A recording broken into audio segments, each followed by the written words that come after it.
بسم اللہ الرحمن الرحیم۔ السلام علیکم ناظرین، ریڈ زون کے ساتھ میں ہوں علی رضا الوی اور میرے ساتھ موجود ہیں جناب مظہر برلاس۔ خواتین حضرات، آپ کی خدمت میں سلام اور حسب سابق حسب روایت پاکستان کے لیے دعا۔ اللہ تعالیٰ پاکستان کو سلامت رکھے، ہمارے اس عظیم وطن میں خوشحالی کا موسم جلد آئے۔ علی رضا الوی صاحب، کیا خبریں ہیں؟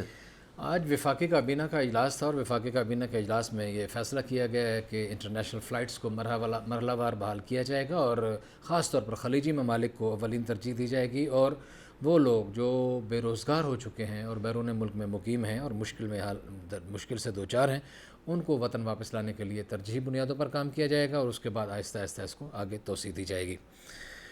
اس کے بعد بریفنگ دی آج شبلی فراز صاحب نے بریفنگ دیتے ہوئے بتایا کہ ملک جو ہے وہ لاک ڈاؤن کا متحمل نہیں ہو سکتا۔ آج یہ بات پھر انہوں نے ایک دفعہ دہرائی ہے کہ لاک ڈاؤن کا متحمل نہیں ہو سکتا تھا، اس لیے لاک ڈاؤن نہیں کیا گیا۔ جائزہ لینے کی کوشش کریں گے کہ اگر لاک ڈاؤن کا متحمل نہیں ہو سکتا تھا تو جتنی تیزی سے شرح اموات بڑھ گئی ہے، ارد گرد کے ممالک سے 200% زیادہ شرح اموات ہو چکی ہے یہاں پاکستان میں، تو کیا اتنی اموات کا متحمل تھا یا نہیں؟ بلاول بھٹو زرداری آج خاصے گرجے برسے ہیں، بہت ساری باتیں کی ہیں انہوں نے، اور ایک بات جو انہوں نے بڑی دبنگ انداز میں بڑا زور دے کر کہی، وہ کہتے ہیں کہ لوگوں کو آپ کی سلیکشن کی قیمت اپنی موتوں اور زندگیوں کی قیمت میں چکانا پڑ رہی ہے۔ آپ کی سلیکشن کی جو قیمت ہے وہ انسانی اموات ہیں، انسانی جانوں کا ضیاع ہے، اور بھی انہوں نے بہت ساری باتیں کی، اس پر بھی بات کریں گے۔ لداخ میں چینی فوج کے ہاتھوں بھارتی کرنل اور 2 فوجی مارے گئے ہیں، اس کا بھی جائزہ لینے کی کوشش کریں گے۔ ہمارے اپنے مسلح افواج کے سربراہوں نے ISA ہیڈ کوارٹر کا دورہ کیا، اس حوالے سے بھی خبر آئی ہے، اس کا بھی جائزہ لینے کی کوشش کریں گے۔ شاہ محمود قریشی کہتے ہیں کہ وزارت پیٹرولیم یہ ذمہ داری قبول کرے، جو پیٹرولیم کی صورتحال پیدا ہوئی ہے، جو پیٹرول کا بحران پیدا ہوا ہے، آپ کو اس ذمہ داری کو قبول کرنا چاہیے اور ذمہ داروں کا تعین کرنا چاہیے، اس کا بھی ذکر کریں گے۔ لیکن سب سے پہلے وفاقی کابینہ کا اجلاس۔ مظہر برلاس صاحب، وفاقی کابینہ نے جو ہمارے پاکستانی جو بیرون ملک مقیم ہیں ان کو پاکستان لانے کے لیے پہلے مرحلے پہ یہ کہا ہے کہ ان کو اجازت دیں، ان کے لیے ہم فلائٹ چلا رہے ہیں، وہ اب تیاریاں شروع کر دیں، اور خاص طور پر جو خلیجی ممالک میں آپ کو پتہ ہے بہت بڑی تعداد میں لوگ بے روزگار بھی ہوئے ہیں اس کورونا کی وجہ سے، پہلے ان کو لے کے آئیں گے، اس کے بعد پھر آگے بڑھیں گے۔ اچھا، یہ عمل تو ٹھیک ہے، لانا چاہیے، ہمارے وہ ہم وطن ہیں، جی، اور صرف خلیجی ممالک میں نہیں، آپ دیکھیے کہ خلیجی ممالک میں تو مزدور ہیں زیادہ تر۔ جی یہ جو وسطی ایشیائی ریاستیں ہیں، اس میں ہمارے ان ریاستوں میں بہت سے اسٹوڈنٹس ہیں، اور اسٹوڈنٹس کے لیے زندگی گزارنا زیادہ مشکل ہے، صحیح ہے، کہ وسائل کے نہ ہوتے ہوئے۔ اچھا، جو کمپنیوں میں کام کرتے ہیں لوگ وہ تو پھر بھی کچھ نہ کچھ کر لیتے ہیں، صحیح، لیکن اسٹوڈنٹس کے لیے زیادہ مشکل ہے۔ ایک تو ہماری حکومت کو ان کا بھی سوچنا چاہیے۔ اس سے بھی بڑی بات جس کی شکایت ہے کہ یہ ٹکٹس بہت مہنگے دے رہے ہیں، یہ شکایت بڑی عام ہے کہ جی جو ٹکٹ 70,000 کا تھا وہ 2-2.5 لاکھ میں مل رہا ہے، 3 لاکھ میں مل رہا ہے، تو اس شکایت کا بھی ازالہ ہونا چاہیے۔ ٹھیک ہے، PIA نقصان میں ہے اور ابھی نقصان میں نہیں گئی، عرصے سے خسارے میں ہے، تو بھائی اب جو ہمارے اوورسیز پاکستانی اس ملک کی خدمت کرتے رہے ہیں، اس کے زر مبادلہ میں اضافہ کرتے رہے ہیں، اب اگر ان کو ضرورت ہے آپ کی اور آپ کی ایئر لائن کی، تو آپ اس کی مدد کریں، ان لوگوں کو جائز کرائے پہ لائیں، ناجائز نہیں، نہ کریں ناجائز۔ پہلے یہ دیکھیے ناجائز کرنے کا نتیجہ ہے یہ دنیا سرمایہ دارانہ نظام کا خمیازہ بھگت رہی ہے، کہ یہاں چند لوگ تو بہت امیر ہو گئے۔ صحیح، اور ایک اور بات مجھے یاد آ رہی ہے کہ دیکھیے یہ جو صلہ رحمی ہوتی ہے یا خدا ترسی ہوتی ہے یا خدا خوفی ہوتی ہے، یہ بڑی ضروری ہے، صحیح ہے، اور اس کا حکم بھی ہے ہمارے مذہب میں بھی۔ تو ہمیں خاص طور پر اور اپنے ہم وطنوں کے ساتھ تو نیکی ویسے فرض ہے حکومت کا، بالکل ایسا ہی ہے، ٹھیک ہے، کرنی بھی چاہیے۔ نیکی کیا، ان کا فریضہ ہے، حکومت کا فرض ہے ان کو لانا، اور پھر ان کو آ کے رسوا نہ کرے ایئرپورٹوں پہ، ایئرپورٹوں میں بھی رسوا کیا جا رہا ہے. وزیر اعظم نے آج اجلاس میں کہا ہے کہ ہمیں بڑا دکھ ہے جو لوگ بے روزگار ہوئے ہیں، ہمیں ان کا دکھ ہے، ہمیں ان کا بہت احساس ہے، اور مشکل وقت میں ہم اپنے پاکستانیوں کو بالکل تنہا نہیں چھوڑیں گے. دیکھیے وہ وزیر اعظم کا عزم ایک الگ بات ہے. وزیر اعظم کو احساس ہے، ظاہر ہے، مزدوروں کا، غریبوں کا. میں کئی پاکستان میں لوگوں کو جانتا ہوں جو کرونا سے پہلے ٹھیک ٹھاک تھے، کرونا کے دوران ان کے بزنس تباہ ہو گئے، اور کئی ایسے بھی ہیں جو محتاج ہو گئے. وہ غربت بہت بری چیز ہے. ایسے ہی ہمارے پیارے رسول صلی اللہ علیہ وسلم نے فرمایا، توبہ کی غربت سے، اور فرمایا کہ خدا غربت سے بچائے، ایسے یہ کفر تک لے جاتی ہے. ایسے ہی دیکھیے ایک انسان غریب ہے، اس کے پاس پیسہ دھیلا نہیں ہے، تو وہ کیا کرے؟ وہ مایوسیوں کی دلدل میں پھنستا جائے گا. ہمارے جیسے لوگ تبلیغ کریں گے، کہیں گے کہ نہیں ٹھہرو رکو، لیکن ٹھہرو رکو کہنے سے اس کو کھانا تو نہیں ملے گا، ایسے ہی حوصلہ ضرور ملے گا، تسلی ضرور ملے گی. غربت سے تنگ آئے ہوئے بندے کا جو آج واقعی یزمان میں ہوا ہے، جی جی وہ غربت دیکھیں سے نا، تنگ نا، وہ لاشیں اٹھا کے آیا ہے، اور حالانکہ اس نے جو کام کیا وہ کوئی قابل ستائش نہیں، بہت برا کام کیا، لیکن ایک ریئیکشن. وہ دیکھیں جی. اس کے پیچھے بھی پھر ہم سیاستدانوں کو کہتے ہیں، اگر بات کریں تو وہ کہتے ہیں جی ہمیں برا کہا جاتا ہے. یہ جو پنجاب کے ایک وزیر مشیر ہیں سمیع اللہ چودھری صاحب، یہ اس گروہ کے پیچھے ہیں جو لوگوں سے بھتا لیتے ہیں. صحیح ہے. اب ایک بیچارہ دکاندار جس کی والدہ چلی گئی اس دنیا سے، جس کا بھائی اس دنیا سے چلا گیا، اب پہلے دن وہ دکان کھول رہا ہے اور پہلے دن اس کو آ کے کہتے ہیں جی بھتا دیو. جی تو وہ بھتا کدھر؟ وہ تو اس بیچارے کو تو ابھی ضرورت ہے مرہم کی، تسلی کی، ہمدردی کی، ایسے ہی کہ آپ اس سے ہمدردی کریں کہ اس کا بھائی اس دنیا سے چلا گیا، اس کی ماں اس دنیا سے چلی گئی. تو بجائے ہمدردی کرنے کے بھتا لینے والے آ جاتے ہیں، اور پشت پناہی ایک وزیر مشیر صاحب کی ہوتی ہے. یعنی جس کے ہاتھ میں یہ قانون کا تھوڑا سا بھی اختیار ہے، وہ اس کو بہت ملٹی پلائی کر کے اس کو استعمال کرنے کی کوشش کرتا ہے، جس کے پھر اس طرح کے برے اور سنگین نتائج سامنے آتے ہیں. اچھا ایک اور بھی ظلم ہے، یہ جو کرایہ لیتے ہیں لوگ رہتے ہیں، بہت سے لوگوں کے دفاتر کرائے پہ ہیں.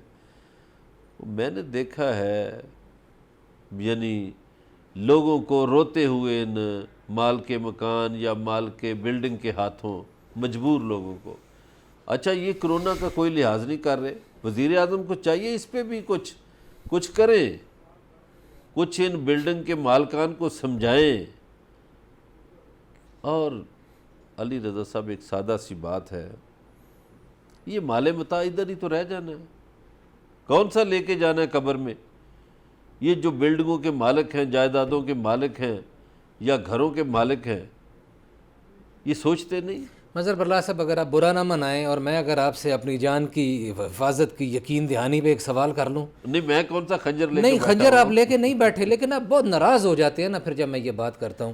آپ مجھے یہ بتائیں، آپ اور میں برسوں سے، اور بھی ہمارے جیسے باقی بھی جو بولنے والے لوگ ہیں لگے ہوئے ہیں. اچھا ایک سوال آتا ہے، نوٹس لے لیا، اور وہ نوٹس کہاں جاتا ہے؟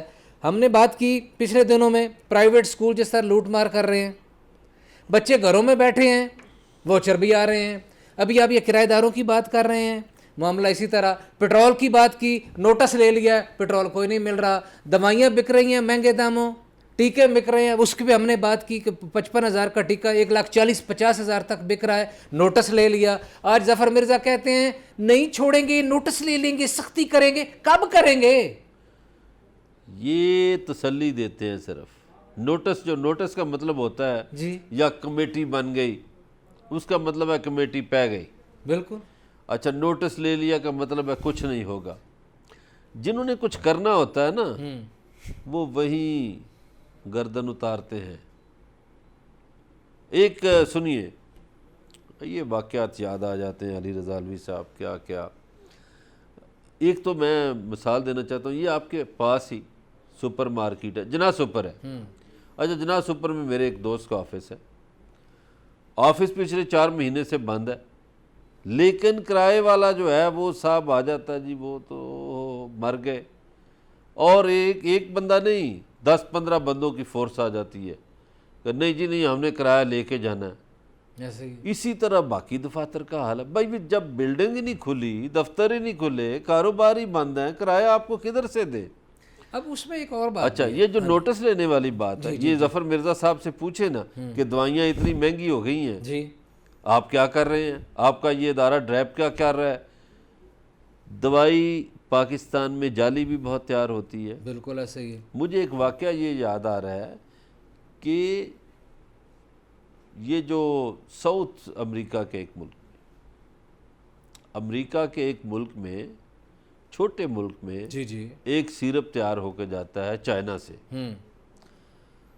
اس سیرپ سے کچھ لوگ مر جاتے ہیں، کھانسی کا سیرپ ہے۔ اچھا وہاں کی گورنمنٹ چائنا کے ایمبیسڈر کو لیٹر لکھتی ہے، چائنا کے ایمبیسڈر نے اپنی گورنمنٹ کو بتایا، اچھا اور چائنا گورنمنٹ نے، دیکھیے چائنا ایسے نہیں آگے چلا گیا، آپ سے بعد میں آزاد ہوا، 60 میں آپ کی ایئر لائن کے طیارے دیکھ رہے تھے چینی، صحیح ہے۔ تو کیسے چینی گورنمنٹ نے تحقیق کی کہ یہ سیرپ کب بنا؟ پتہ چلا جی یہ 4 سال پہلے بنا تھا۔ انہوں نے کہا اس وقت کون کون تھے ادارے میں ہیلتھ میں؟ اچھا پتہ لگا جی 3 بندے ریٹائرڈ ہو چکے ہیں، ایک حاضر ہے ابھی سروس میں ہے۔ انہوں نے کہا 4 کو بلاؤ، تحقیق کی، 4 کے لیے سزائے موت ہوئی، مزہ آیا نا؟ اور گولی کا خرچہ بھی گھر والے دیں گے، اور جائیدادیں ساری ضبط۔ لیکن ہم جب اپوزیشن میں ہوتے ہیں تو اور پیسے ہم پوری دنیا کی مثالیں دیتے ہیں کہ وہاں ریزائن ہو گیا، وہ ریلوے کا ایکسیڈنٹ ہوا ہے، وہ وزیر ریزائن دے دے، فلاں یہ ہو گیا، وہ وزیر ریزائن دے دے۔ جب اپنی باری آتی ہے تو پھر ہم چپ کر جاتے ہیں۔ وہ یہی تو رونا ہے حضور، کولوفیل میں یہ جو تضاد ہے کہ ہماری سیاسی پارٹیوں میں یہ کولوفیل میں تضاد ہے کہ جب اپوزیشن میں ہوتے ہیں، میں عمران خان ہی کہتے تھے نا کہ جی مہنگائی ہو تو حکمران ذمہ دار ہے، حکمران چور ہے، چور ہے، ان کے لفظ جو ہیں۔ تو اس کا مطلب ہے آپ مہنگائی ہو رہی ہے تو چور کون بنا؟ پھر آپ ہی بنے نا۔ اور بالکل آپ کو کوئی پرواہ نہیں ہے، کوئی بتاتا نہیں ہے، یا کوئی بتاتا ہے تو آپ کو اس دکھ کا احساس نہیں ہے۔ ٹھیک ہے، اس پہ آپ دیکھیے مظہر برلا صاحب، ایک شخص، معافی چاہتا ہوں قطع کلام، ایک شخص بات کر رہا تھا، اس نے کہا، آپ کا میرا جاننے والا نام لینا مناسب نہیں، کوئی پی ایچ ڈی ڈاکٹر ہے لیکن کیونکہ سرکاری عہدے پہ، کہتا ہے جی جو ظلم ہوا ہے نا، جو تکلیف ہوئی ہے نا، وہ یہ ہوئی ہے کہ لوگوں کا اعتبار ٹوٹ گیا ہے، ٹوٹ گیا نا، اور قوت خرید جس کے پاس نہیں ہے نا، جو بچے کی فیس نہیں دے سکتا نا، اس کی دکھ جو ہے وہ ارب پتی آدمی محسوس نہیں کر سکتا، جو ٹماٹر خرید نہیں سکتا نا، اس کی خریداری کی قوت نہ ہونے کا کرب جو ہے وہی برداشت کر سکتا ہے، اس کو پتہ ہے۔ دیکھیے ایک لفظ ہے کارپٹ بیگرز، یہ ہر حکومت میں ہوتے ہیں ایسے، لیکن اس حکومت کی بدقسمتی یہ ہے کہ اس میں یہ لوگ ڈیسیژن میکرز ہیں، یعنی باہر سے آئے، یہاں کے حالات کا ہی نہیں پتہ۔ مجھے بتائیں یہ جو مشیروں کی فوج ہے، اس میں سے کتنے لوگوں پہ غربت آئی، کتنوں نے غربت دیکھی؟ اچھا پھر یہ مثالیں دیتے ہیں، بھئی فلاں آکسفورڈ کا پڑھا ہوا ہے، فلاں ہارورڈ کا پڑھا، وہ جو ہارورڈ میں پڑھتا ہے اس کے تو مسائل ہی روٹی نہیں ہیں، ایسے ہی ہے۔ جو آکسفورڈ میں پڑھتا ہے اس کے تو مسائل ہی غربت نہیں ہے کہ پکھا خراب ہو گیا تھا کتوں ٹھیک کرانا ہے، بالکل ایسے ہی، یہ تو مسائل ہی نہیں اس کے۔ کوئی شک نہیں۔ تو ان لوگوں کو لا کے مسلط کر دیا گیا ہے۔ بلکہ ہمارے ایک دوست نے تبصرہ کیا، بڑا شاندار تبصرہ، اس نے کہا امیر گھرانوں کے چند آوارہ لڑکے حکومت میں آ گئے ہیں۔ اللہ، امیر گھرانوں کے چند آوارہ لڑکے حکومت میں آ گئے اور وہ حکومت چلا رہے ہیں اور وہ غریبوں کی قسمت کے فیصلے کر رہے ہیں۔ شبلی فراز صاحب کہتے ہیں یہ ملک لاک ڈاؤن کا متحمل نہیں ہو سکتا تھا تو اتنی موتوں کا متحمل ہو سکتا ہے؟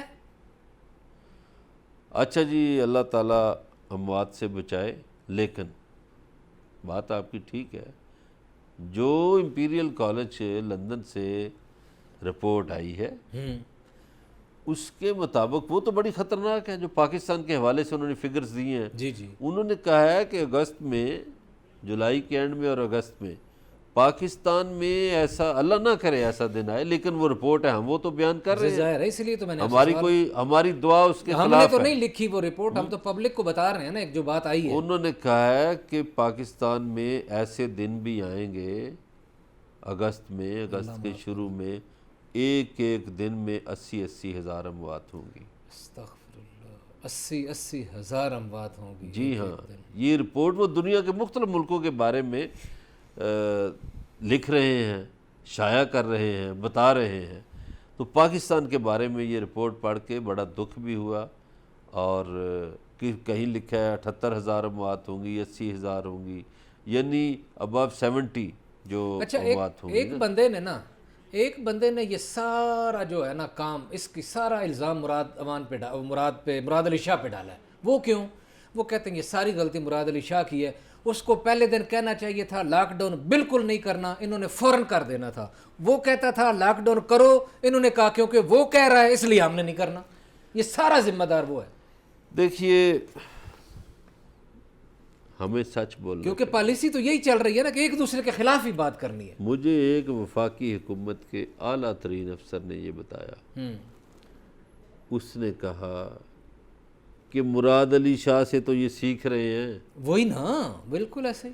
مراد علی شاہ نے بڑا کام کیا۔ مراد علی شاہ نے جب یہ بلوچستان گورنمنٹ والوں نے بھی چھوڑ دیے بندے، اور یہاں والوں کو تو پرواہ نہیں تھی، تو مراد علی شاہ نے جو فلائٹس آئی تھیں، دیکھیے اس نے کس طرح ایڈریس پیدا کیے لوگوں کے، جو لوگ آئے تھے ان فلائٹ سے۔ صحیح ہے، ٹھیک ہے، انہوں نے اداروں سے تعاون ضرور مانگا، ظاہر ہے بہت سے ادارے جو اس سے ریلیٹڈ ہیں ان سے تعاون مانگا گیا، انہوں نے تعاون کیا بھی، اور مراد علی شاہ نے وہ ایڈریس لے کر وہ لوگوں کا پتہ کیا، پھر پتہ کیا یہ لوگ کس کس گھر میں گئے، ان سب لوگوں ان گھروں کو کوارنٹائن کر دیا ایسے ہی، تاکہ یہ پھیل نہ سکے۔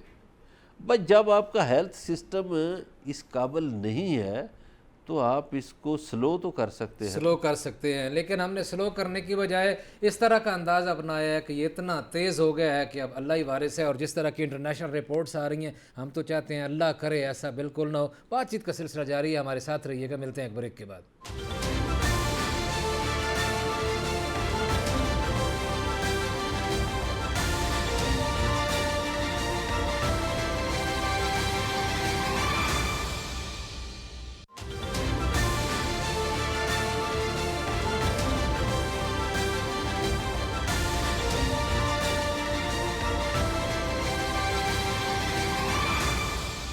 ویلکم بیک ناظرین۔ بریک پہ جانے سے پہلے کرونا کی صورتحال پہ بات ہو رہی تھی، کرونا کی ممکنہ جو رپورٹ آئی ہے کہ اگست میں کتنی اموات ہو سکتی ہیں، اللہ نہ کرے ایسا ہو، جو ماہرین نے خدشہ ظاہر کیا، اس پہ بات ہو رہی تھی۔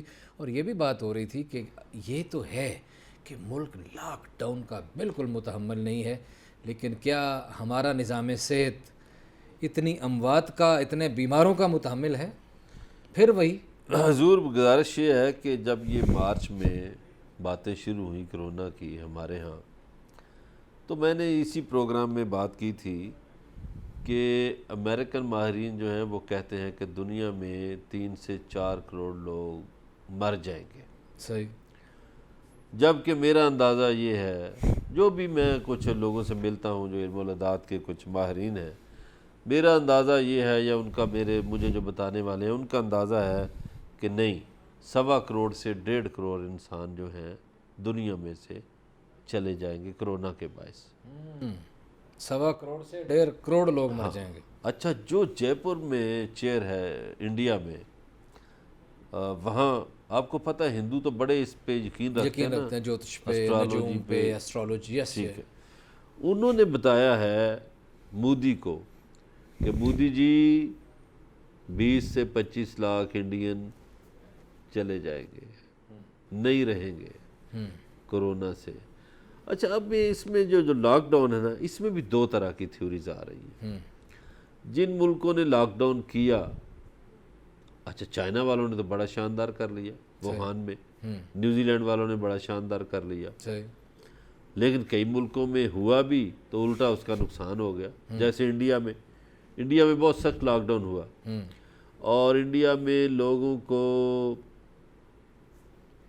800 کلومیٹر پیدل چلنا پڑا، 400 کلومیٹر پیدل چلنا پڑا، یکدم کر دیا، بسوں کے اڈوں پہ رش ہو گیا، ریلوے اسٹیشنوں پہ رش ہو گیا، اس سے بھی کرونا پھیلا۔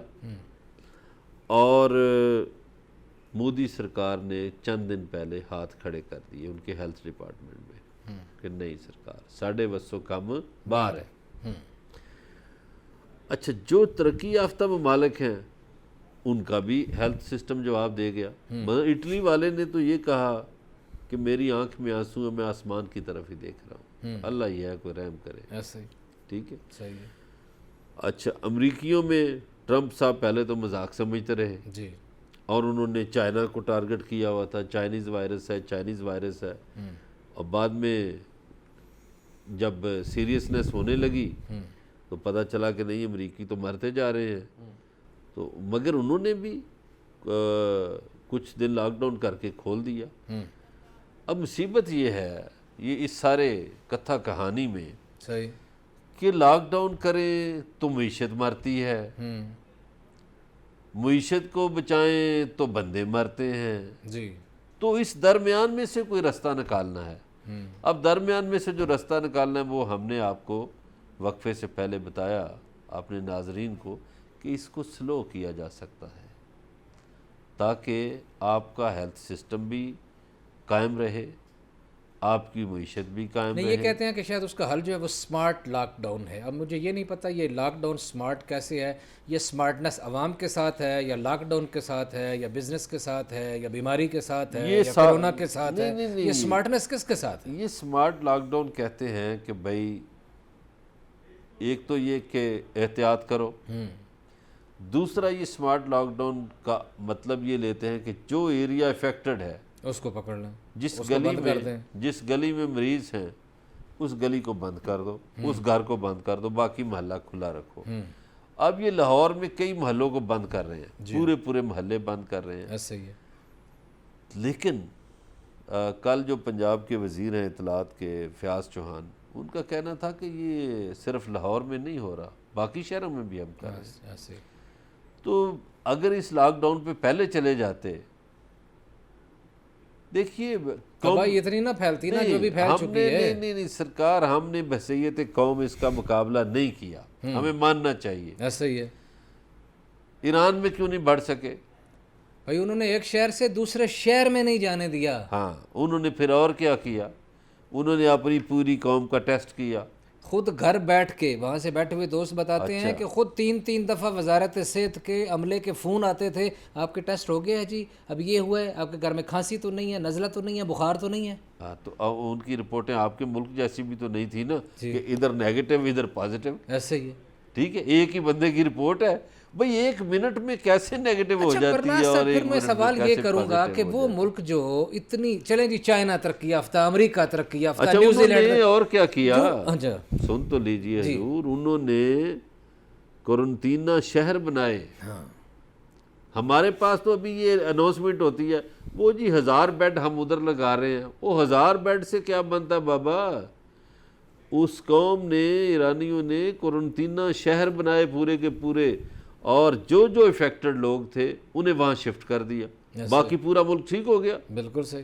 اب اس کا نتیجہ کیا نکلا کہ وہاں مواد کی شرح نہیں بڑھی، ایسا ہی ہے۔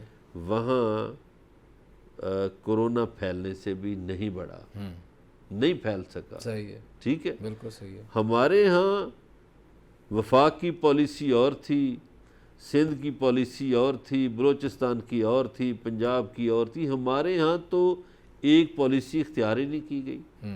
اگر ایک پالیسی اختیار کر لی جاتی تو یہ معاملات نہ ہوتے، یہ نہ بگڑتے۔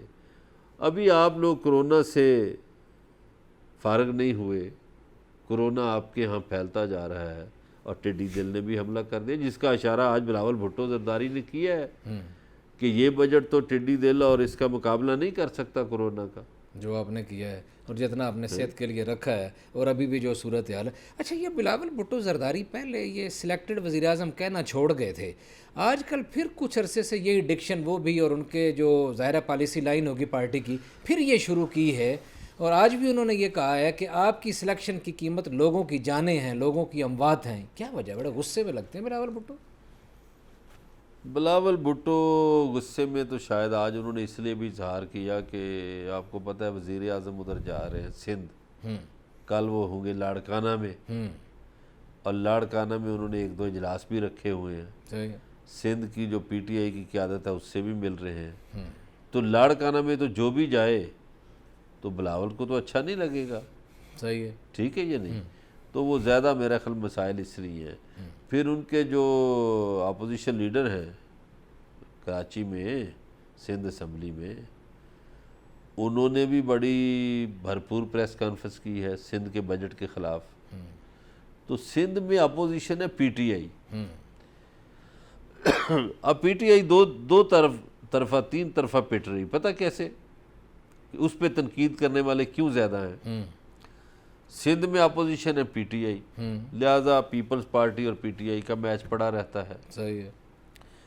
پنجاب میں اپوزیشن ہے نون لیگ اور گورنمنٹ پی ٹی آئی کی ہے، وہاں نون لیگ اور اس کا مقابلہ پڑا رہتا ہے. کے پی میں پی ٹی آئی کی گورنمنٹ ہے اور مولوی صاحب بھی باہر ہیں گورنمنٹ سے اور اسفند یار ولی بھی باہر ہیں، تو وہ دونوں بھی مخالف ہوئے پڑے ہوتے ہیں. تو پی ٹی آئی پر تنقید کرنے والے زیادہ بن جاتے ہیں. پی ٹی آئی کو اکیلے ان کا مقابلہ کرنا پڑتا ہے. ٹھیک ہے. صحیح ہے. پی ٹی آئی کے ساتھ تو کوئی نہیں نا بڑی پارٹی. لیکن پی ٹی آئی کے پاس گالم گلوچ بریگیڈ معذرت کے ساتھ بہت زیادہ ہے. ٹویٹر پہ، سوشل میڈیا پہ، ٹی وی چینلوں پہ پورا ایک بریگیڈ ہے جو کسی بھی تنقید کا انسانوں کی طرح جواب دینے کی بجائے گالیاں دینے پہ، لوگوں کی ماں بہن کرنے پہ یقین رکھتا ہے. اور یہ لگتا ہے کہ کوئی آفیشیل پالیسی ہے اور یہ پاکستان کی کسی پولیٹیکل پارٹی کی پہلی دفعہ ایسی کوئی پالیسی نظر آ رہی ہے. یہ دیکھیے، اس میں ہمیں اس پالیسی کی حمایت تو نہیں کرنی چاہیے. اس لیے نہیں کرنی چاہیے کہ یہ اخلاقی دیوالیہ پن ہے. آپ کو کسی کی بات اچھی نہیں لگتی تو آپ اس کا جواب گالی سے نہ دیں، آپ کو دلیل سے دینا چاہیے. مجھے ایک دن ایک بندے نے، کسی نے، کوئی مولوی صاحب تھے، انہوں نے فون کیا تو انہوں نے حضرت علی کے فرمودات پہ کوئی بات کی. تو جو زبان وہ استعمال کر رہے تھے میں تو وہ نہیں کر سکتا. ظاہر ہے. تو میں نے بڑے آرام سے، ٹھنڈے دل سے، ٹھنڈا ہو کر میں نے ان کو کچھ دلیلیں دی. تو پھر انہوں نے پہلے تو معذرت کی کہ میں غصے میں تھا، اور میں نے کہا نہیں، غصہ تو حرام ہے اسلام میں. تو آپ تو ماشاءاللہ مفتی ہیں، تو آپ کو تو خیال کرنا چاہیے تھا. تو ہمیں کبھی بھی دیکھیے، ہمارے مذہب میں یہ جو بھی لوگ گالیاں دیتے ہیں، مذہب ہمارا یہ کہتا ہے کہ تم میں سے وہ اچھا ہے جس کے اخلاق اچھے ہیں. صحیح ہے. تو آپ کسی پہ تنقید کریں، ہم کہتے ہیں ہم شوق سے کریں تنقید، اور دلائل سے ایک دوسرے کو قائل کر لینا اخلاقی دائرے کے اندر. ایسے ہی ہے. ٹھیک ہے یا نہیں؟ دائرے سے باہر نکل کے نہیں. آپ انسان رہیں. ٹھیک ہے. اب یہ جو بحث ہے وہ ہوتی ہے لوگوں کے درمیان، بالکل ہونی چاہیے. جن معاشروں میں گفتگو نہیں ہوتی، دوسرا بیانیہ نہیں ہوتا، بحث مکالمہ نہیں ہوتا، وہ بانجھ ہو جاتے ہیں. دیکھیے، مکالمہ ہونا چاہیے، مگر جب بات گالم گلوچ تک پہنچ جائے تو پھر جہالت شروع ہو جاتی ہے، پھر علم نہیں رہتا. یہاں بات ہی شروع گالم گلوچ سے ہوتی ہے. تو اس کی نفی کرنی چاہیے. جو بھی سیاسی پارٹیاں، جو بھی، بالکل. دیکھیے، اس میں میں نے صرف یہ پی ٹی آئی کے لوگ نہیں کر رہے، اس میں نون لیگ کے لوگ بھی بہت ہیں. یہ دونوں پارٹیاں خاص طور پر. اس میں میں پھر شاباش دوں گا پیپلز پارٹی کو. پیپلز پارٹی کا جو سوشل میڈیا ہے وہ اخلاقی دیوالیہ پن کا شکار نہیں. ایسا ہی ہے. پیپلز پارٹی کا سوشل میڈیا بالکل دلیل سے بات کرتا ہے، مہذب رہ کے بات کرتا ہے. لیکن یہ جو مریم نواز کا بریگیڈ ہے یا فواد چودھری کا بریگیڈ ہے، پی ٹی آئی کا بریگیڈ ہے، یہ دونوں ایک دوسرے کو گالیاں دیتے ہیں. ایسے ہی. پیپلز پارٹی کا بریگیڈ گالیاں نہیں دیتے. نہیں دیتے. ٹھیک ہے. تو یہ ایک ان دونوں پارٹیوں سے ہماری گزارش ہے کہ دیکھیے آپ کے سیاسی اختلاف ہوں گے، سیاسی نظریات مختلف ہوں گے، لیکن ملک تو ایک ہے. نوجوانوں کو اور بچوں کو مشتعل نہ کیجیے، ان کو انتہا پسند نہ بنائیے، معاشرے پہ بہت منفی اثرات پڑ رہے ہیں. اور اعلیٰ اخلاقی قدروں کا مظاہرہ کریں، ایسے ہی. اخلاقیات کا جنازہ نہ نکالیں. ہاں اچھا، بات ہو رہی تھی بلاول بھٹو زرداری صاحب کی. انہوں نے آج بجٹ پہ بھی بڑے اعتراضات کیے، بجٹ کے معاملات پہ بھی. یار بلاول کو غصہ ہے، وہ پچھلے دنوں ایک خاتون جو آپ لوگوں نے پیچھے لگا دی تھی، آپ نے کس نے آجا کوئی، اب وہ کہتی ہے کہ مجھے پیسے چاہیے، صحافیوں سے بھی رابطے سنا کر رہی ہے. وہ خاتون کہتی ہے پیسے چاہیے، وہ کہتی ہے جی مجھے مقدمہ لڑنا ہے تو میرے پاس فنڈز نہیں ہیں تو پیسے چاہیے. اچھا اس خاتون کے پیچھے کون ہے؟ خاتون تو پڑ گئی پیچھے بلاول کے اور اس ساری پارٹی کے. نہیں بلاول کے کیا پڑی، وہ تو پڑی رحمان ملک کے زیادہ پیچھے، اس کی پارٹی کے پیچھے نا، اس کی پارٹی کے پلرز کے پیچھے پڑی تو اسی کے پیچھے ہی ہوئی نا. خاتون کے پیچھے کون ہے؟ اب اس کو دیکھیے، خاتون کو لانے والی تو پیپلز پارٹی تھی.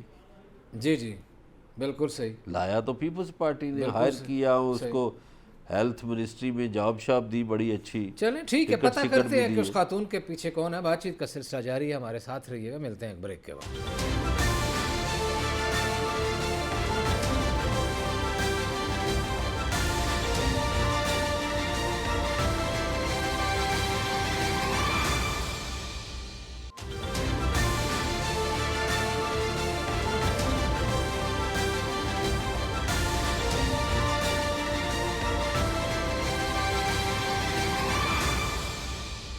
ویلکم بیک ناظرین. بریک پہ جانے سے پہلے بات یہ ہو رہی تھی کہ مسئلہ یہ پیدا ہو گیا ہے کہ دوسری رائے برداشت نہیں ہوتی، دوسری رائے پہ گالی آ جاتی ہے، اور اس کا نتیجہ بھی ہے کہ میڈیا پہ جو مرضی آپ کہتے رہیں کوئی اثر ہی نہیں لے رہا. جو دل ہے لکھیں، جو دل ہے بولیں، کسی نے سننا نہیں ہے، وہ ایکشن نہیں لینا. کسی زمانے میں لکھے ہوئے اور بولے ہوئے لفظوں کی حرمت ہوا کرتی تھی، اب ان کی حرمت اتنی پامال ہو چکی ہے کہ اپنی مرضی سے جس کا جو دل کرتا ہے، اور خاص طور پر حکمرانوں کا، وہ اتنا نوٹس کچھ سنجیدہ نہیں لیتے. لیکن پھر توقع اس وقت اچھی بنتی ہے جب شاہ محمود قریشی جیسے کیبنٹ میں بیٹھے ہوئے لوگ ہی اپنی دوسری وزارت کو کہتے ہیں کہ یہ جو پیٹرولیم والا معاملہ ہے نا، مظہر برلاس اور علی رضا علوی تو بہت دفعہ کہہ چکے ہیں، اور باقی لوگ بھی کہہ رہے ہیں، اثر ہے یا نہیں، آپ اپنی ذمہ داری قبول کریں اور جو ذمہ دار ہیں ان کا اثر لیں.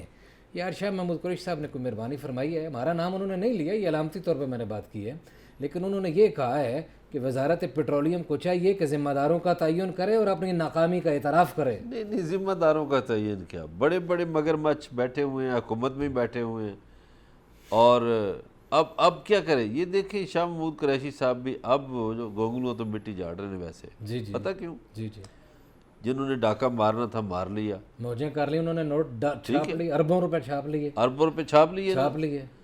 ہونا تو یہ چاہیے کہ یہ کیس نیب میں جانا چاہیے، جی ہاں، اور جو ذمہ دار ہیں ان سے اربوں نکلوائیں. مگر ابھی تک نیب بھی تو پیسے نہیں نکلوا رہا بہت سے لوگوں کے. ابھی تک تو وہ مزاربے والوں کو بھی پیسے نہیں دیے. مجھے تو ڈر ہے کہ یہ اس لیے نہ ہو کہ کوئی بندہ اٹھ کے کھڑا ہو جائے، وہ کہ یہ جو پیٹرولیم مصنوعات میں پرابلم ہوا ہے یہ اس وجہ سے ہوا ہے کہ بلاول بھٹو کرپٹ تھا، زرداری کرپٹ تھا، نواز شریف کرپٹ تھا، اس لیے یہ ہوا ہے. نہیں یہ دیکھیے، یہ پیٹرولیم سیکٹر جو ہے نا، اس میں بڑے بڑے مافیاز کا کھیل ہے. یہ آپ کو یاد ہوگا 2015 جو عادت ہے، میں تو اس عادت کی بات کر رہا ہوں. 2015 میں یہ نواز شریف کے دور میں بھی ہوا تھا، اور پھر بڑے طریقے سے وہ سعودی عرب چلے گئے تھے اور وہاں سے 2-3 افسران معطل کر کے پھر اپنی مرضی کا ایک MDPSO لگا دیا تھا. بھائی میں تو ابھی کی بات کرتا ہوں نا برلاس. نہیں دیکھیں، میں تو اب جو ہے اس پاکیزہ اور مقدس عہد میں جی رہا ہوں. PTI کے پاک صاف نہائے دھوئے ہوئے دور میں، واشنگ مشین حضور والا کل ایک بات ہوئی تھی، ہاں جی، کہ پاکستان جو پرانا تھا 70 سے پہلے ہی تھا. اب مجھے نکال دیں، آپ اچھا کہیں برا کہیں، آپ مجھے مولوی تمیز الدین میں سے کرپشن نکال دیں، نہیں ملے گی. 70 سے پہلے نہیں تھی کرپشن، ایسے یہ بعد میں آئی. چلیں برلاس صاحب، یہ تو رونا ہم نے روز ہی رونا ہے، اور میرا خیال ہے کہ پتہ نہیں یہ اللہ کرے بہتر. وہ انڈیا بھی رو رہا ہے، اس کا بھی کچھ اسی کر لیے لیں. ادھر ہی جا رہا ہوں. آج انڈیا کی چیخیں نکلوا دی ہیں جناب. انہوں نے، چینیوں نے ایک کرنل مار دیا، 2 فوجی مار دیے لداخ میں. اچھا مارے کیوں ہیں پتہ ہے؟ بتائیں نا، تو آپ میں تو چاہتا بھائی ہوں جو انڈین میڈیا ہے آپ کو پتہ ہے وہ چین سے نہیں بیٹھتا. ان کے ایک کرنل نے میڈیا ایڈوائزری بھی جاری کی تھی کہ بھائی اس ایشو پہ چپ رہو چپ رہو، مگر کوئی ایک دو چینل بول پڑے اور چینیوں کو اس پہ غصہ آیا. ٹھیک. چینیوں نے کہا نہیں بھائی. اب وہ جو یہ کھڑے تھے لوگ یا پنگے بازی کر رہے ہوں گے تو انہوں نے مار دیے، وہ تو سکم میں بھی ماریں گے. اچھا جو بنگلہ دیش اس کا حامی بنا ہوا تھا، آپ کو پتہ ہے شیخ مجیب بڑا حامی تھا مکتی بانی کے دور سے ہی.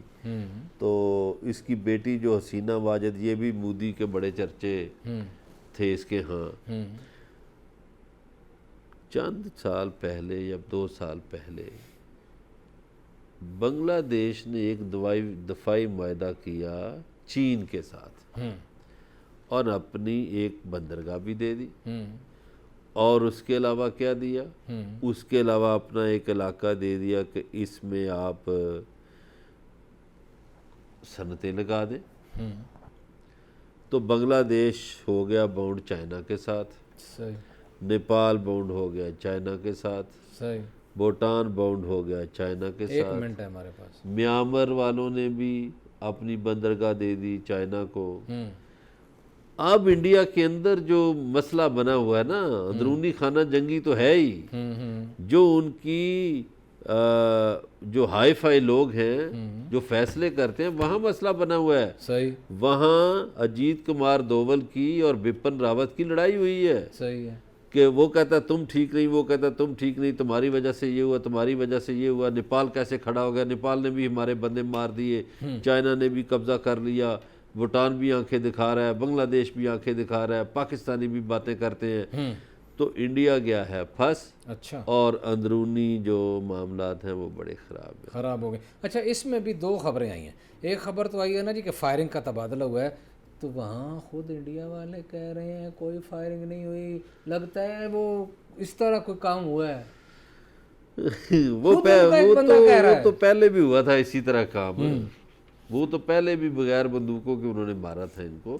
لیکن انڈیا سرنڈر کر گیا چائنا کے سامنے، بول نہیں رہا، چونکہ انڈین ماہرین نے کہا ہے کہ سر ہم چائنا سے نہیں لڑ سکتے.